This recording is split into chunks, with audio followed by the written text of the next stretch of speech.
If you bought a handheld scanner radio, it probably came with a small, flexible, black rubber antenna.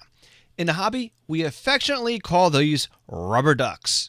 And that base station came with something like this, a telescoping metal antenna. Now, these antennas can be okay, but I've got to be completely honest with you, they are a compromise. Because the manufacturer doesn't know if you're going to listen to CB radio at 27 megahertz or a trunked radio system on 900 megahertz. These antennas, there's no sweet spot in them. They are an equal opportunity offender. They are the jack of all trades, but a master of none. Hi, I'm Phil Lichtenberger, and I've been helping people just like you understand the radio hobby for over 20 years.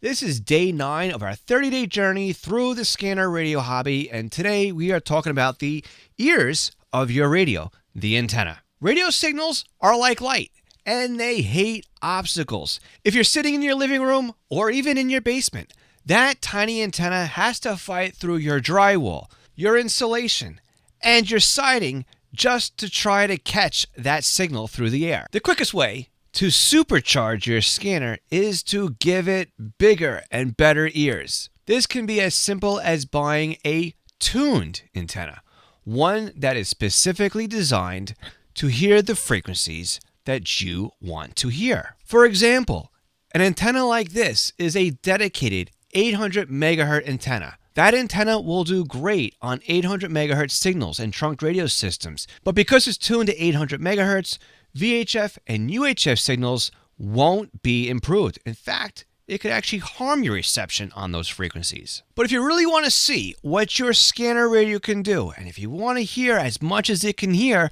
remember the golden rule about scanning. Height is might. If you can get an antenna outside on your roof, on a mast, that's great.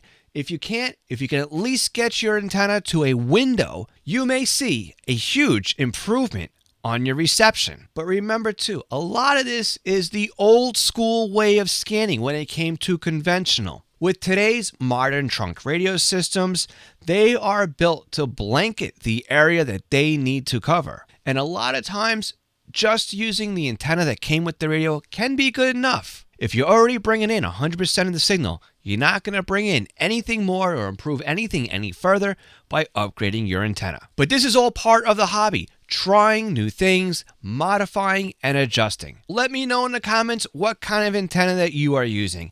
And I'm so glad that you're following along on this journey. Join me tomorrow for day 10, where we're going to clear up a big point of confusion. We'll see you tomorrow.